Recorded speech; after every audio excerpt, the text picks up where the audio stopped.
The United States boasts the most powerful military in the world, from its gargantuan aircraft carriers to beasts of the sky such as C-5 Galaxy, or commanding ground forces such as the vast variety of tanks, humvees, and artillery.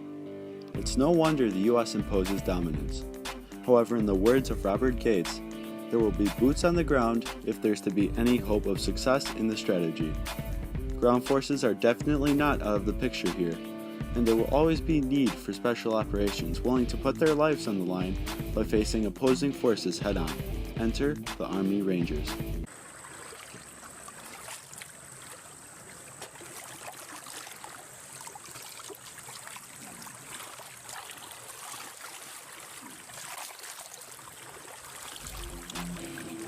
Welcome back to Red, White, and Doodle, the only show on YouTube dedicated to giving you the inside scoop on special operations in an animated format. Today, we will be focusing on Army Rangers. These elite soldiers have pushed their mind and body to the limit in order to secure the safety of the United States. Believe it or not, the Rangers' history predates the Revolutionary War. In the mid-1700s, Britain and France were waging a war pitted against each other that would later be known as the French and Indian War. In order to gain the upper hand, Britain needed a highly mobile ground force that could live off the land for extended periods of time. Major Robert Rogers was just the man for the job.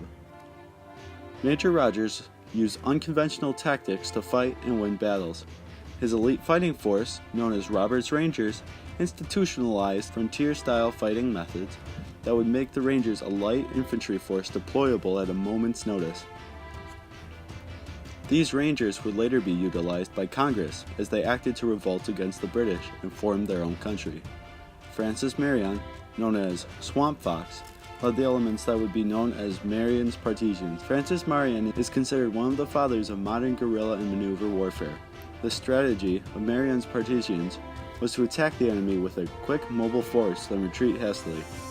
These hit-and-run tactics can be seen in the movie The Patriot, starring Mel Gibson as the lead. These ideologies served the Rangers well.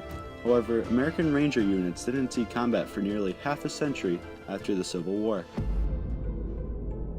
Reactivated by Major William O. Darby, the Rangers' first involvement in World War II came in northern Africa near the end of the Tunisian campaign.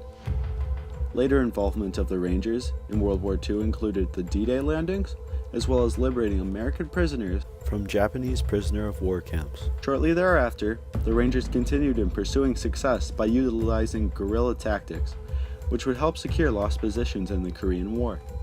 The Rangers were known for scouting and patrolling, as well as spearheading attacks against the North. The Rangers were called to action again in Vietnam, where they utilized many of the same techniques, which served them well in the dense jungle theaters.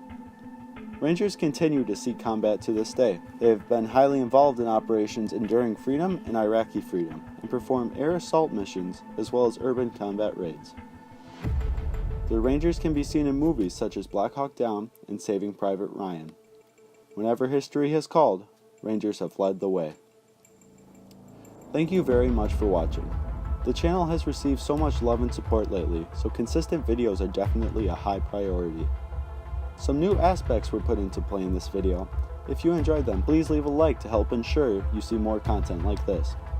Tune in soon for an upcoming video about pararescue jumpers. Subscribe if you're new here, and as always, don't forget to thank our veterans.